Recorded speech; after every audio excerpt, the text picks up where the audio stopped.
Well, I am so excited to have this conversation with Andrea Owen. Andrea is a life coach, a speaker, a podcaster, and an inspiration to me. She's the author of How to Stop Feeling Like Shit.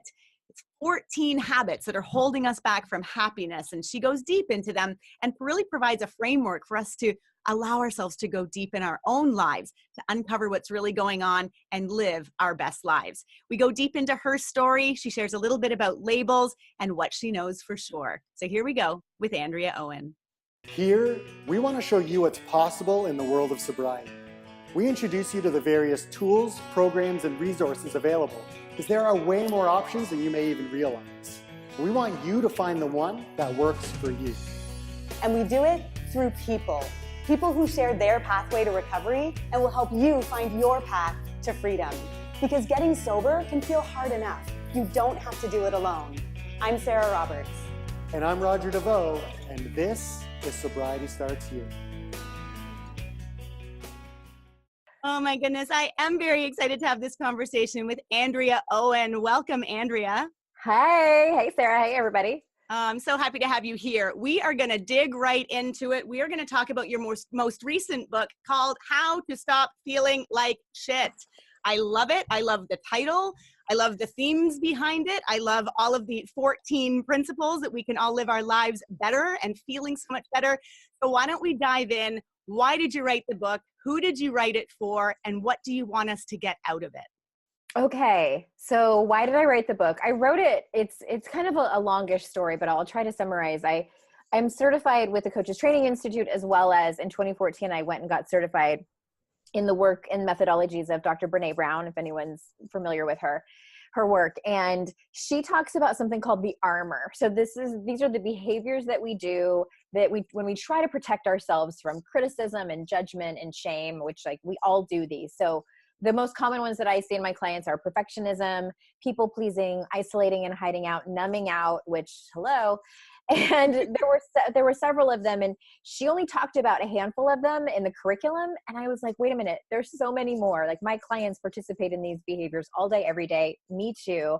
And so I sat down and wrote them all out. I mean, from looking at the patterns that I would see over and over again from doing this for 10 years.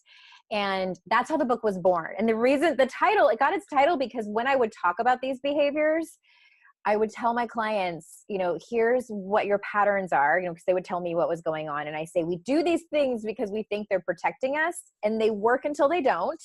And then we get to a certain point where they just make us feel like shit. And so I was saying that over and over again. And so the title was born that way. And it's really for everyone. My practice is women. I work with women, but I've had a lot of men tell me that they read it and they resonated with so many of the behaviors. So it's a book for everyone. And what I want people to get out of it is just to know several things, but probably the biggest things are that this is not a book where I'm like, here are the 14 things that you're doing wrong. You should probably read this book and change them, and then your life is going to be perfect. It really is about recognizing when you're doing them so that you can see how they're out of alignment with the person that you really want to be, and choose tools that honor you and your values. That's really it. That's such a beautiful way to put it. And I will say I've read your book and I love it so much because it is not just inspirational and an opportunity for us to look within and say, oh yeah, I do that. But then you offer us some really tangible tactical tools that we can use in our own lives to, first of all, raise that awareness around what we're doing, because awareness, of course, is the greatest agent for change. And then to actually go in there and say, okay, I can maybe look at this and do this a little bit differently. I can use this tactic and I can kind of gauge to see how it works in my own life. So it's really hands-on, which is amazing. Exactly. Thank you for that. That's what I wanted it to be. I love it. So let's dig into a little bit of the 14 habits. Can you share with us sort of a few of them? You touched on a few, but can we go a little bit deeper so that people kind of know what to expect if they buy your book? Yeah. I mean, let me flip to the table of contents, because people always want to know, like, what are the most common? And it's like, I feel like it's trying to pick between my children. They're all common. I think the most common that I hear is the isolating and hiding out. And when I'm talking about that, I'm not talking about someone who's an introvert or just general self-care. Like, I'm all for that. You be you go have all the alone time that you need. I'm talking about when things really get hard in your life, when you are feeling really challenged and questioning your drinking, when you get reprimanded at work and feel like you might get fired, when you have a huge argument with your partner. Do you turn to anyone, or do you take it all on and say to yourself, I can handle this, I can soldier through, nobody wants to hear my problems, I don't want to be a burden? That's what a lot of women say. So that's what I'm talking about when I say isolating and hiding out. Numbing out, again, is probably one of the more common ones. Compare and despair. We do that one. Self-sabotage is a big one. The imposter complex is one that a lot of women struggle with that doesn't get talked about a whole lot. I say that it's like the stepsister of the inner critic. Yes. And very similar, but more specific. So that's like the whole, like, feeling like you're a fraud, wondering when everyone's going to figure out that you have no idea what you're doing, feeling like you owe where you're at because of luck or connections or just a fluke or a mistake in the system or something like that. And Andrea, just to cut you off for a second, why is it that women tend to feel the imposter syndrome so much more often than men do? Culturally, I believe that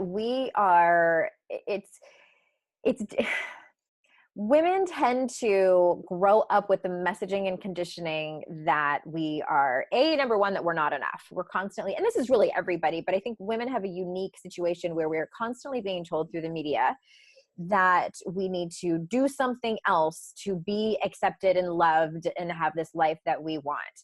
And also science tells us, this was interesting. I mean, this is just an example. So when someone is looking for a job and they see something posted that has all of the the bullet points of what it takes to apply for this job, men will apply. I forget what the exact stat is. It's something like, if they have anywhere from 40 to 60% of those boxes that they can check off, they think that they're, available to apply for this job. Women tend to only apply when they have all 100%. And it's just like, oh my gosh, that's just an example of just the confidence level in general that women don't have. And I think we could go on all day tracking that back to where that began. But I think at the end of the day, we have to get, what you teach us in your book is really to look at, we are human, we make mistakes, we are not perfect. There is no such thing as perfect. And so I think that, again, using your book as a way to have some tactical tools to look at these things and kind of bust open the myths around them to say, I am definitely qualified for this job, or I can at least apply for this job, right? Oh my gosh. Okay, keep going with your list. Probably the only other one I want to mention is, oh my gosh, which one? Perfectionism for sure. And then I will mention control. Control is one of the things that I think holds so many people back. Like our brains just in general, we as humans don't like uncertainty. There's a gnat. I've become like the plant lady. And so I have all these plants and then the gnats have come after me. So if I'm waving my hand around, that's why. But as in terms of control, like, we love a guaranteed outcome. We like an itinerary. We like to know things are going to work out in our favor. And if we know that they're not, we like to be prepared for it. It's a natural human thing to want to have control. But many of us cross over into that line where we are micromanaging, where we're avoiding things because we don't feel like we have control of something. And so that's what that chapter is all about. Oh my gosh. Well, again, we don't want to ruin it for anybody. So I know it's available wherever books are sold. You can also go to your website to learn more about it. mykickasslife.com. Yourkickasslife.com. Yourkickasslife.com. And you have an amazing recovery podcast as well. You did 2 seasons of that. So I want to make sure that people know that's available. So again, yourkickasslife.com/recovery, I think. Yeah. Okay. So that's a great link for people. And we can add all of these links below this. What I'd like to do now is just allow people to get to know you a little bit more as far as your recovery journey has gone and what led you to be doing the work that you're doing now, or allows you to have this greater sphere of influence in the recovery space because of your experience. So let's go back a little bit, as far back as you like to, into your childhood. Tell us a little bit about how you were raised and how you came to be doing the work you're doing now. Oh my gosh. Okay. Thank you for that. I think it's also interesting to hear people's story, even if it's just brief, of what led up to it. Cause I have the opinion that alcohol is just a symptom, and many times it's other things for us that are unwell. And I actually grew up in a loving home. I grew up an only child. I had half siblings that were much older, but they were out of the house. And so it was just me and my parents, and there was a lot of love in that house. But I kind of half jokingly say we had one emotion in our house, and it was happiness. And if you had any others, you went and did that in your room by yourself. And when you were done, you can come out. It was, I think, like a typical family. We didn't talk about the hard stuff. My mom's brother died when I was probably 8 or 9 years old. And she just went in her room for 3 days. It was dark in there. I just saw her shuffling up and down the hallway. My dad said, "Leave mom alone. She's, in a state." And it was terrifying for me. We didn't talk about grief. We didn't talk about really hard, difficult things. It was pushed away. It was pushed under the rug. Everything was always just okay. And so, that works for a little while until it doesn't. And so I grew up I always say, like, I was just emotionally illiterate. I didn't know how to do that. And then also took on this identity of being strong, and I came from a legacy of strong women. And, you don't take shit from anybody. And that can work a little bit, but I didn't learn compassion for myself or even for others. I didn't understand mental illness. I knew that, as I got older, when I turned 18, pretty much the minute I graduated from high school, my mom left, and my dad, a couple months later, held up a beer and said, "I'm checking myself into rehab." And I was like, "For what?" He's Wow. like, "I have a drinking problem." And I was so confused. I thought everyone's dad drank 8 to 12 beers a night. Yeah. That's what I knew my whole life. My dad was never drunk. Like, maybe when I was little, they had an active social life with this group of friends, and they would have pool parties and stuff. But like, all the parents were drinking, and the kids would, it was the 80s. It was just how things are. But my dad was never belligerent. My parents never argued loudly. Like, there was no signs of alcohol abuse or alcoholism, like as we know it. And so it was all very confusing to me. I went to the place where he went into a 30-day treatment center, and I have permission. He passed away in 2016, but he always said that I could tell his story. He went to an inpatient treatment center, and it was also I was ashamed of. He had worked his way up. My dad, we were that family. My dad, drove a Mercedes. We lived in a gated community. We were this middle-class family, and my dad's in rehab. And so I was like, grappling with those emotions of shame and not understanding. And then he tells us he has depression. And I'm like, and I remember thinking, like, you need to get it together. Like, come on, you're a grown man. You're my dad. Wow. And just, seeing him fall off that white horse was devastating. Yeah. And that he's an alcoholic, because my view of an alcoholic was not my father. And we were sitting, I'll never forget it. We're sitting in the Horseshoe at this treatment center. And it was my first experience at anything like this. And they're going around the room, and everyone's sharing. And there was another teenage girl there who, her mom was there, and her mom was an addict. Contact with her. And I was like, what's going on? Like, it's like, am I being punked? It was so surreal. My dad is crying. My mom's angry. So it's this weird, and I'm crying, and I never liked to cry in front of anyone. That was just so difficult for me. And it was so much vulnerability for this. I was a girl, and it was especially so coming up weird. from, you were in a family that those emotions were not the ones that were put forth, right? Yeah. This was like a movie, and I was like ready for it to be over and go back to our regular mundane sheltered life. Yeah. And I remember the woman standing up there, the counselor, and because I had such a chip on my shoulder, and I said, "I don't know why we're here, but my dad's not an alcoholic." And she smiled, and she's like, "Your father is what we call a high functioning alcoholic." And I was like, I don't like this lady. And that was the first time I ever heard that. And my dad got sober, and he stayed sober. And I was proud of him, but still never really quite understood everything. And I would go, and he AA, and kind of started to understand what was going on with that just a little bit. And I was, in my 20s, and I was severely codependent, big surprise. I really struggled with control. I sort of danced in and out of an eating disorder depending on how much my life was in crisis at the time. And then I was also a love addict. I used men and relationships as my drug. I would become obsessed, and it was just this cycle over and over again of the chase of someone and this like euphoric obsessive love, and then it ending as quickly as it started, and then feeling ashamed about the whole thing, and then starting the whole process over again. I didn't even really drink a whole lot in my 20s. I binge drank like a lot of people do, but I could take it or leave it back then. I think that's what's so fascinating. I remember reading that about your story, that we often, people want to maybe point fingers at the people that are in addiction to substances, and they want to just kind of point that finger. And it's like, but wait a minute, where are things showing up in your own life? And we might not think about love addiction or relationship addiction in that way, or that codependency. We might not look at it put it in the same box, but it really all belongs in the same place. For me, it did. It absolutely did. Yeah. And I was, connecting the dots and looking back, as many of us do in recovery, I'm looking at my behaviors and I'm like, I am an addict. At that time, I just didn't choose drugs or alcohol. Right. People were my addiction, and relationships were my addiction. And sometimes the size of my pants was my addiction, and the weight, the number on the scale was my addiction. Yeah. It just depended. It depended on which way the wind blew that day.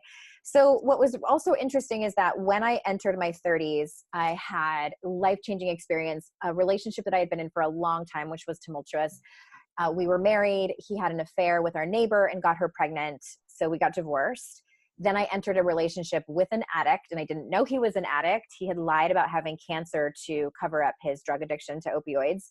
I had no idea, but I started to suspect a little while into the relationship, but I was such a mess and so codependent. I just put the blinders on, and I was at a point where I would rather be in a bad relationship than no relationship, because then I might have to actually be with myself. But that fell apart. And then I finally picked my head up and was like, okay, I have got to. So this was around 2007. So I picked my head up and really started to get help for my codependence. I went to a 12-step program, Codependence Anonymous. I got therapy for my love addiction and my eating disorder. So that all was super helpful. I was really starting to learn about my own, starting to own my stuff. Mm-hmm. But coincidentally, right around that time, this is right around the time I got remarried and had 2 children, my drinking picked up very, very quickly. And thankfully, because I had a father who had gotten sober, I knew what a high functioning alcoholic was. I had already done some work in 12-step programs. I knew fairly quickly what was happening, and I knew which direction I was going. I could see the light at the tunnel, and it was not a light that I wanted to go towards. And I was angry about it. I didn't want to stop drinking. I loved drinking. I couldn't imagine myself sober. And so I was angry for a little while. And I thankfully had a friend, my friend Courtney, who had about, 7 or 10 years of recovery at that point.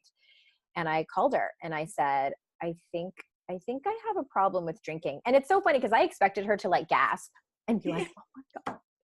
But she was like, okay. Mm-hmm. I was like, oh, does it have to be this huge deal? And so she invited me, she's like, just quit for 30 days. And why do you think it was that she was like, okay, was it because she was seeing signs and was worried about you, or was she just feeling cool about it? Yeah. But I think just as someone who'd been in recovery that long, I think she just was glad that I trusted her enough to come to her. Yeah. And she was also a coach too. So I was lucky in that. And she just is just the person, she's that type of person. And, I've since become that person too, who can hold space for hard things. And I was bracing myself for, I don't know what, just so afraid.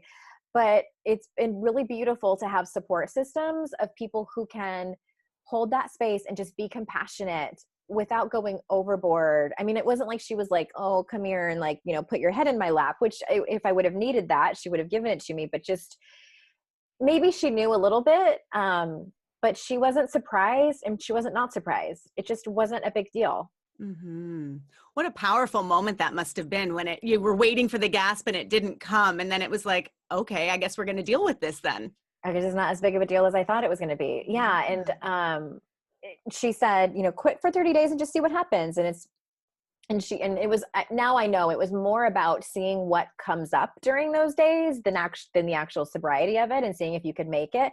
I made it 6 days and was like, fuck it. I had 2 toddlers. I was like, I can't. Yeah. And I remember thinking, I don't want to give this up. Like, I have given up everything else. I have given up men. I've given up relationships. I've given up my eating disorder. I've given up control. Can I just have this? Yeah. And that I knew was a problem. Yeah. If I was just like begging the universe to let me keep this, that was a big indicator that I needed to quit. So tell us, after that 6 days, you started drinking again. I did. This was right before we moved. I was born and raised in San Diego. My husband and I both were. And we had been talking about moving for several years. We finally decided to move to the state of Utah because my mom and stepdad had retired there years before. And we moved, and I remember bringing 2 cases of 2 Buck Chuck from Trader Joe's wine with me and thinking, like, normal people probably don't do that. Because there was no Trader Joe's in Utah. So God forbid I don't have my $2 bottle of wine. And once that was over, you know, and I thought about it more and thought about it more. So I had that conversation with Courtney in February of 2011. I think it was, yes, 2011. And then we moved in April. So that was 2 months later. So I got sober on May 7th, 2011. It was Mother's Day. And I just knew I had to do it. I feel like it was also easier because I didn't know anyone in Utah. So I went to AA meetings and I didn't know anyone. So I felt like there was less pressure. So I did that and actually had really strong recovery for about 5 months. And then I relapsed, and that's quite a story if you want me to tell that one. I'd love to hear your relapse story. That's part of my story. It's amazing how many similarities. My father also suffered depression. We also sent him to treatment. He also passed away a few years ago. It's like, I'm just listening. He was very, Yeah. upbringing. I love these connections. So please, I know a lot of people watching have struggled with relapse. So let's hear it. Yeah. Well, and I think it's important also, of course, in retrospect, I can connect the dots to look at what happened and why, and also why it was a gift to me. So when I walked in the rooms, I definitely felt that air, a little bit of not belonging, because I had such a high bottom, and they always tell us, listen for the similarities, not the differences. And that's, you have to be intentional about that. I heard a lot of stories of people who had DUIs or multiple DUIs. There was a woman there who was my age who had lost her children and her marriage. There were people who had gone to prison, who were there, they were court ordered, just like so many stories that were unlike mine. I remember this one particular meeting. It was a small meeting, and there was a guy who said, I don't know about the rest of you, but before I got sober, I was completely desperate. And everyone's nodding their head, and I'm like, I wasn't at that place yet. Like, my rock bottom was years before, when I found myself on the floor, pregnant, and had been conned out of thousands of dollars. Like, my rock bottom was around relationships. That was really the worst for me. And that's when I took radical responsibility for my life. To me, I feel like drinking was the symptom that was like, it was like my last ditch effort, last symptom, like, please. And then I just cut it off so quick that it didn't have a chance to take me to that rock bottom. Mm-hmm. So being around all those people that had, I don't think there was anyone there that had a high bottom like me. So I felt a little bit like my story wasn't good enough or bad enough. Almost like that imposter syndrome that you write about. Like, I don't belong here. And so, you have to be careful when that voice comes in, because then starts well, maybe I can moderate. Totally. Maybe I don't need to totally abstain. These people definitely need to. So it's like creating that separation. Yeah. And I felt like I was slowly going down there, but I recognized it, and I was working with a sponsor. And so she would help me. And then there was one day, so I had about 4 or 5 months. So this was in September. I had an argument with my husband, which doesn't really happen that often. We have a strong marriage, but coming from 2 traumatic relationships back to back, where I have PTSD, really, from the infidelity and from being conned, and I'm highly triggered. And so we got into this argument, and he left to go, because he likes to process when we argue, and I like to talk right away. So he went for a drive, and I immediately went down that path of, he's leaving. Like, this is it. He had not made any statement that he was going to leave or wanted a divorce or anything. It was just an argument. And I thought to myself, well, you know what? I heard an AA speaker talk about how she used to drink vanilla extract, which I had never done before, never thought about. So 30 seconds later, I found myself in the pantry looking for, and I was at my mom's at the time, and it was vanilla extract, and it was like a little bottle. And so I took a swig of it, and I look at it, and there's like sediment all over the bottom. And I looked, and it had expired in 2005, and it was 2011 at that point. And I'm like, and then I thought to myself, well, I also heard that you can catch a buzz from NyQuil, which I had never thought about either before. So it's like, you see what's happening, right? I didn't want to drink because I didn't want to break my sobriety. I didn't want to like go back to an AA meeting with my tail between my legs and saying that I had to start over and getting a 24-hour chip. I was looking for a loophole. Yeah. Yeah. And I found one. I was like, cough syrup, not really drinking. Yeah. So I'm chugging cherry NyQuil, and then I'm like standing in the living room, and I'm like, what have I done? Yeah. This is insanity. And then at that point, I knew that there was a bottle of wine in the pantry. And so I just opened it and drank the whole thing. And what ended up happening is somewhere within those few hours, my children came home, and my son was jumping on the bed, and I was sitting outside of his bedroom, and he's jumping on the bed. And there was like this thing in the hallway that had a cabinet, and I had put the bottle, like I just was drinking straight out of the bottle. I didn't even care at that point. And so I'm like kind of watching him jump on the bed and play, and he was 4 at the time. And I pulled the bottle out of the cabinet, and I'm drinking it from the bottle, and he stops jumping, and he looks at me, and he says, "Mommy, what are you doing?" And to his 4-year-old self, it was probably like, why is my mom drinking from that big bottle? You know, he'd never seen me do it before. Yeah. And I put the bottle down. There was only like this much left in it. And I said, I have no idea. And that was it. And that was the last drink I ever took. And that was September 27th, 2011. And I poured what remained down the drain, and I took my ass back to AA, and that worked for me for a while, and I've been sober ever since. But I truly feel like if I ever go down that path of thinking that I don't have a problem, I remember that day looking for that loophole, and how I just was so hungry to get out of how I was feeling. Mm-hmm. The feelings of discomfort, of uncertainty of my marriage, and my marriage is fine. I came home and I had to tell him. He didn't know I was drunk. I told him, I think months later. I was so ashamed of that relapse. Mm-hmm. And I just couldn't bear it. And so I think of that vanilla extract NyQuil bottle of wine day. It's beautifully written on your blog. You share all of that. You also recorded a podcast, I believe, where you read that blog post. Mm-hmm. I remember listening to that, and it was like, I resonated so much with it because, again, I did have a DUI. My rock bottom was much more, much louder than yours, but I just feel like what a rock bottom that is, looking in cupboards for NyQuil, for vanilla, and then grabbing wine, like watching the trajectory of that. And I totally get it, because I had that kind of similar feeling, and my dad did too, when he went to treatment, and he was in the rooms with these people that were talking about falling downstairs, landing in hospital rooms, getting DUIs, and he had never had any of that. So not being able to relate is such a reason why so many people continue to drink, or they read the pamphlet and they don't check off all of the boxes. And so they just keep going. And so that leads me into a question I wanted to ask you about labels. How do you label yourself, or do you? Yeah. And it's interesting. You and I were talking about this a little bit beforehand, and I label myself. I don't hold that much, there's not a whole lot of emotion or charge around it for me. And I know it is for so many people. And I have my thoughts about that. I think it's because of the shame and stigma. We don't want that. But maybe it's because I'm much more literate, and I talk about shame all the time. Like, I don't mind being labeled as an alcoholic.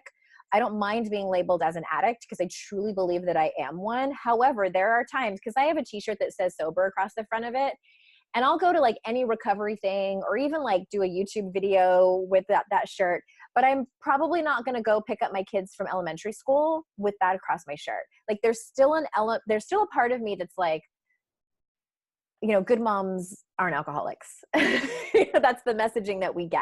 Mm-hmm. Like, at the top of the list of like people who should not be alcoholic and addicts, it's mothers. Mm. And I understand, there's this whole conversation going on right now around gray area drinking, and like, let's not call ourselves an alcoholic because it solidifies the behavior and that identity, and kind of like, well, at the same time though, like, shouldn't we be working to erase the stigma and shame from that word? Can it just be a word?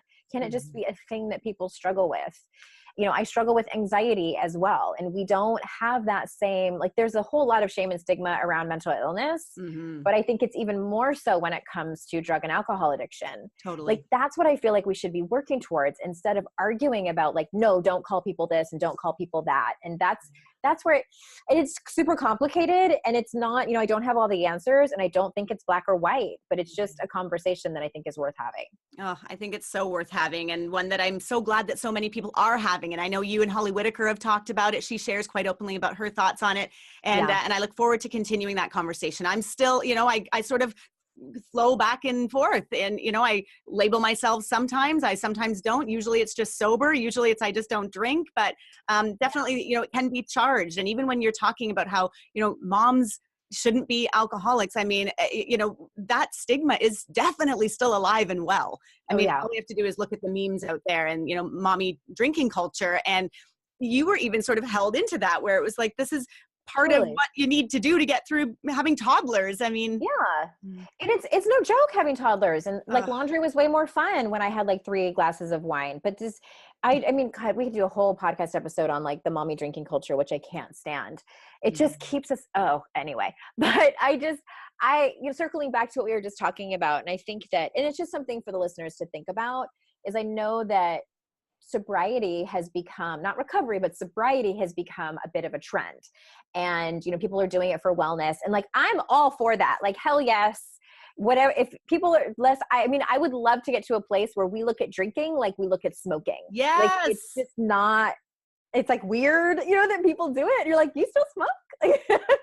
And I would love for that to be around drinking. Like, I would love for my children to grow up that way, and not like I did, where like Boone's Farm Strawberry Hill was just, an appetizer on a Friday night. And, but the thing is that's great. That's all fine and dandy. But what I'm seeing on social media are people, there's creating a separation. So like that, it's the better thans. Like, you're better if you are sober for wellness. And this is like the analogy I was talking about earlier. It's like when pole dancing became really popular, and women all over the country were, signing out for pole dancing lessons, and they'd say, yeah, I am taking up pole dancing, but not like a stripper, or I'm not a stripper. And strippers everywhere were like, hey, it's insulting. It's totally insulting. Like, sex work is work. And you're creating the separation of better than. And I feel like in some of these wellness circles that's what's happening. It's like, we're over here with our sobriety because we're wanting to be healthy. And it's sort of like this elitist, like, look at us with all, and it's usually like white women, I hate to say it, but like, look like us, who are this like holier than thou. But the alcoholics, the people in recovery, like, you stay over there. And if that's not, being said, but it's being implied. And that's what I don't like about it. And all I'm asking people to do is don't shut the door on, you may be an alcoholic. And if you're not, that's fine. But I think that, just be open to whatever it might be. I know that my mind works a certain way. Like, I have an addictive mind. I'm obsessive. And for me, I think it's a gift that I know that. And I know when I start to like tip over into that side, that I need to start taking care of myself. Oh, beautifully expressed. And I think that's why you're so, you're so powerful in the work that you do with other people, because you are so vulnerable. You're so able to share openly and to give examples of what these things look like, these habits, what they look like. And so it opens the door for us to be able to say, oh, I guess I do that too. These things that we might not want to even admit to, all of a sudden through working with you or reading your work or listening to your podcast, we can say, me too. And I do that. And I'm going to start to look at this more. So tell us, how can people find you? I know you do a lot of you do coaching with people. Tell us, what's the best place for people to get in touch with you? Probably the best place is my website, yourkickasslife.com. I love hanging out on Instagram. That's my favorite social. Don't tweet me. I never sign into Twitter. But Instagram, I love talking to people and commenting back and things like that. So same handle, Your Kick-Ass Life. Amazing. Obviously, books are important to you. I want to ask you a few final questions before I have to let you go. What are your favorite tools in your recovery? I mean, the first one hugely is just paying attention to when I have there's a handful of red flags that happen in my life where I know that things are going sideways and something needs to happen. If I get passive aggressive, especially with the people I care about, if I get judgmental, then you can see the look on my face. I'm like, oh, it's like I tasted something bad. I know either I need to implement some self-care. I might need to have a hard conversation with someone or set a boundary. I need to just take a break. So things like that. And probably the biggest red flag is if I ever think about drinking, which they're very few and far between now. But if I ever have that fleeting thought of, God, a glass of wine sounds really amazing right now. And I can't, gosh, it's been at least a couple of years since I've had that. Probably when my dad died in 2016, there was a moment in my thought about it. And that's probably my biggest tool is paying attention and then working on my self-talk too. That's just, sobriety aside, just generally speaking in life and love and work, the conversation that you're having with yourself is everything. Yeah. So a lot of us have that inner critic. You talk about that a lot in your work. Everybody has it. Not a lot of us. Everybody has it. Right? It's part of the ego. And so I think that something that I do with my students is often I'll just say, who's talking right now? Yeah. Just randomly, who's talking right now? What is happening in the brain? I think that's such a really good way to halt, and just wait a second. Who's running the show here? Exactly. Awesome. Yes. What is the best thing about being sober, Andrea Owen? Oh my God. It's like asking to pick between my children. There's so many things. I don't have to worry about driving drunk anymore. I just don't. I think just the mind fuck, it's gone. It is off the table. And there's so much more room now for so many other better things. I get to be in control of my life. Drinking does not control me or that party or how I'm going to feel the next day. It's amazing. The farther you get out of it, for me at least, the more I realize how much it was controlling me. I wasn't in control of my drinking, and it feels so good to be in the driver's seat of my life. I love that. This last question I'm going to ask, I borrow it from Oprah. Andrea Owen, what do you know for sure? Oh my gosh. I know for sure that love is the thing that connects all of us together. Call it God, call it the universe. I feel like there's this inexplicable thing that when you get sober, I feel like too, this sort of blew up for me, that love, it really truly is an experience that you cannot explain, that will truly make your life so much better. And the more you walk into recovery, whether you are an alcoholic, whether you're a grayer, problem drinker, whatever you want to call yourself, because we're all recovering from something, the more you will understand that. Beautiful words. Thank you so much for being with me. I'm so grateful for you to take this time. Thank you for all of the work that you do. Everyone interested in this book, definitely go pick it up. How to Stop Feeling Like Shit. It is amazing. You will learn the tools, and if you apply them, I think you mentioned that somewhere in your book where you're just some people can get addicted to the self-help. It's we got to do something with the stuff that we're learning. So don't go any farther. Just pick up this book and then apply the principles. Watch your life expand. Thank you so much, Andrea Owen. Such a pleasure to have you with me. Thanks for having me. It's been a delight. To get access to all of the free videos and interviews, visit sobrietystartshere.com.